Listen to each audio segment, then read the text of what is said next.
Terima kasih saudara, Anda masih bersama kami di Kompas Petang, saya Cynthia Rompas. Saudara, sepekan berlalu, penyebab kematian diplomat Kemlu masih misteri.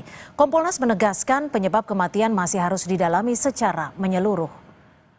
Kompolnas mengaku sudah menerima informasi awal, namun belum bisa menarik kesimpulan apapun sebelum melakukan klarifikasi langsung di lapangan. Kompolnas akan melakukan pengecekan penyebab kematian, apakah bunuh diri atau ada unsur lain, serta akan dalami rekam jejak korban, alat-alat di sekitar lokasi, termasuk posisi HP dan komunikasi terakhir. Salah satu yang menjadi perhatian Kompolnas adalah posisi telepon genggam korban.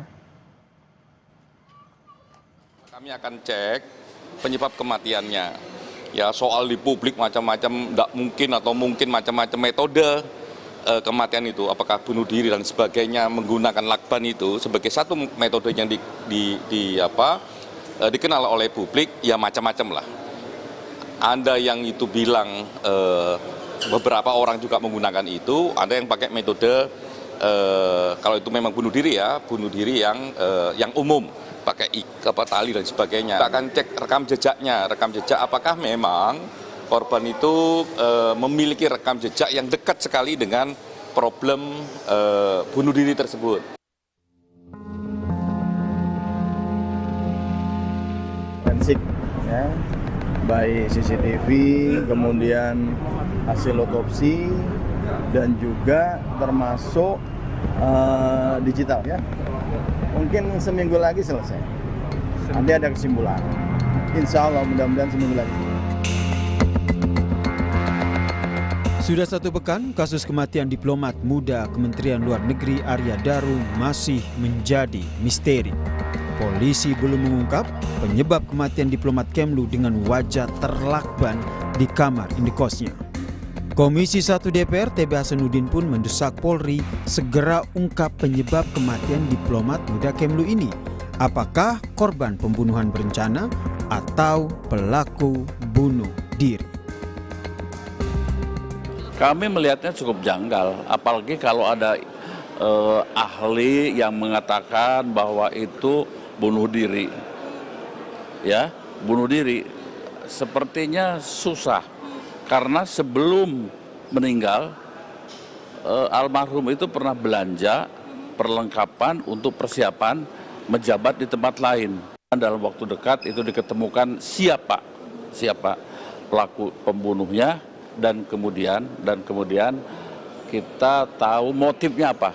Baru setelah itu motif diketahui, maka apa latar belakangnya pembunuhan itu terjadi. Polisi memang terus menggali setiap jejak peristiwa untuk mengungkap penyebab pasti kematian Arya Daru. Selain rekaman CCTV, 5 saksi telah diperiksa, diantaranya istri almarhum, rekan kerja, dan juga penjaga indekos. Kabid Humas Polda Metro Jaya Kombes Ade Arisyam sempat mengatakan pengungkapan kasus tewasnya Arya butuh waktu dan perlu kehati-hatian. TKP itu ada perimeternya juga. Untuk membuat peristiwa itu menjadi utuh, tentunya akan diurut nanti dari ringnya diperbesar lagi, sehingga ceritanya menjadi utuh, menjadi sebuah fakta yang tidak terbantahkan. Sekali lagi, karena ada prinsip kehati-hatian dan kecermatan, ini mohon waktu, tapi yang jelas kasus ini akan kami tangani secara profesional dan akan kami tuntaskan, ya, sehingga nanti akan terungkap peristiwanya seperti apa.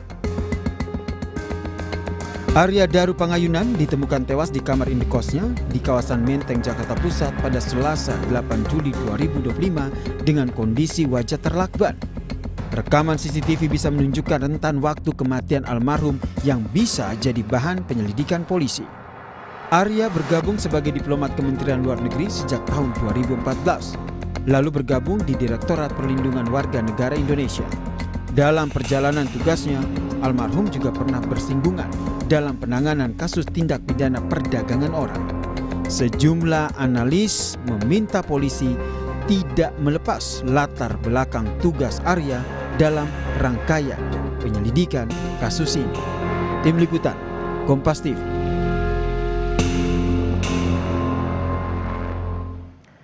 Sudah 1 pekan kasus kematian diplomat muda Kementerian Luar Negeri Arya Daru masih menjadi misteri. Polisi belum mengungkap penyebab kematian korban. Desakan pun bermunculan agar polisi mengungkap kasus ini.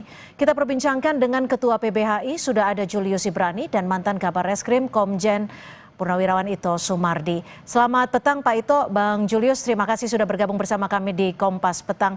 Saya akan ke Bang Julius terlebih dahulu. Anda melihat dari penanganan kasus ini kan sudah sepekan. Selasa ditemukan meninggal dunia dan Kamis pekan lalu polisi menyebut bahwa kurang lebih sepekan ke depan akan diungkap.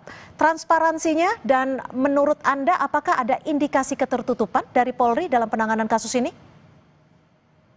Ya, yang pasti kalau kita bicara secara teori soal kecermatan, kehati-hatian, saya pikir ini bapak-bapak penyidik di Polda Metro sudah lulus semua. Apalagi Bang Karyoto itu mantan deputi KPK yang seharusnya sekarang juga sudah layak untuk menjabat Kabar Reskrim gitu, Cynthia. Jadi yang ingin didengarkan di level Bang Karyoto yang dijelaskan oleh Bang Ade Ari ini adalah penjelasan yang begitu teknikal dan analitikal. Kami belum lihat bahwa ada pengumpulan CCTV di sekitar komplek itu, perumahan mewah, itu wilayah Ring 1, gitu. Itu belum terlihat. Kami juga belum melihat analisis, misalnya kalau tadi Bang TB Hasanuddin bicara soal motif, maka di belakang motif itu ada faktor risiko yang menyebabkan seseorang meninggal, baik faktor risiko internal ataupun eksternal, itu juga belum ada. Lalu juga belum ada penjabaran tentang aktivitas dari si korban ini yang menyebabkan terjadinya faktor-faktor penentu lain, faktor X lain yang menyebabkan meninggal dunia. Yang pasti kalau dari bentuk fisik badan pada saat meninggal, situasi kosan segala macam agaknya sulit untuk diidentifikasi meninggal. Nah, ketika hal-hal ini belum dijelaskan, Cynthia, maka tentu masyarakat tidak hanya bertanya-tanya soal transparansi, tetapi akuntabilitas kinerja. Ini yang kami kejar. Terlebih lagi, pesan yang ditangkap oleh publik adalah begini, kalau seorang diplomat muda memiliki peran melindungi WNI di luar negeri untuk kasus-kasus yang kompleks dan tensinya tinggi seperti kasus-kasus TPPO yang marak terjadi di lingkungan ASEAN, itu bisa terjadi dan tidak teridentifikasi di dalam 2 minggu, maka kalau kami warga negara biasa yang tidak memiliki peran, apa namanya? Nah, ini yang patut dipertanyakan. Saya pikir Bang Karyoto dalam waktu dekat akan mengumumkan dan kami meminta memang pengumuman itu dilakukan oleh Pak Kapolda sedetil mungkin, sejelas mungkin, setransparan mungkin. Begitu saja. Saya ke Pak Ito. Pak Ito, hingga sore hari ini, informasi yang Anda peroleh terkait penanganan dan juga pengungkapan kasus ini sudah sejauh mana, Pak Ito? Begini Mbak, saya tidak masuk dalam apa yang sedang dilakukan dan saya juga sudah tahu mereka sudah melakukan hal-hal yang jauh. Tapi perlu juga difahami bahwa untuk mengungkap kasus kematian, itu kan kematian ada 2. Kematian yang wajar, kematian yang tidak wajar. Tidak wajar ini ada 2 lagi. Baik dibunuh ataupun dia meninggal karena bunuh diri. Nah, kalau sudah meninggal atau bunuh diri, kuncinya adalah otopsi. Jadi tentunya dari otopsi ini akan bisa diperoleh penyebab kematian ataupun waktu kematian. Penyebab juga kalau diotopsi karena ini adalah kepalanya di lakban, maka yang harus diotopsi adalah bagaimana di arah torak ya atau paru-paru untuk menentukan apakah korban ini sudah meninggal baru dilakban ataukah korban masih hidup baru dilakban seperti orang yang tenggelam. Sehingga inilah yang memerlukan kehati-hatian.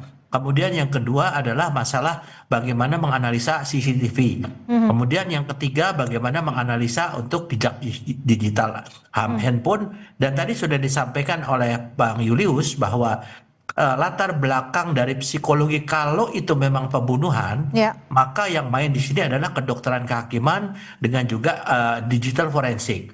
Kalau namanya ini karena bunuh diri, maka yang main di sini fungsinya adalah psikologi forensik. Saya dengar dari teman-teman di sana semua ahli-ahli ini saat ini dilibatkan baik di lingkungan Polri maupun dari luar, Mbak. Demikian. Kalau misalkan memang ini betul adalah pembunuhan berencana dengan latar belakang yang bersangkutan ataupun almarhum pernah menangani kasus TPPO, apa saja yang harus ditelusuri oleh penyidik sendiri, Pak Ito? Saya mantan duta besar dan saya menangani selama di Myanmar beberapa kasus untuk TPPO. sampai saat ini mungkin baru beliau inilah almarhum ini barulah yang menjadi seorang yang meninggal yang kebetulan fungsinya di TPPO ya. Jadi disampaikan Bang Julius, menurut saya memang diplomat itu ada untuk yang rawan ya bertugas di daerah rawan maupun yang bertugas di fungsi yang rawan. Nah, yang bersangkutan kan demikian. Nah, saya yakin dan saya juga sudah berkomunikasi dengan Pak Kabid Humas, kemungkinan ini ditelusuri oleh teman-teman tentunya dengan melakukan cross check dengan tempat yang bersangkutan bekerja dan kasus-kasus, dan kalau tidak salah juga kan yang bersangkutan punya laptop. Laptopnya ini juga menjadi objek untuk penelitian. Kemudian misalnya HP-nya ingoing dengan outgoing itu call-nya itu semua akan menjadi perhatian.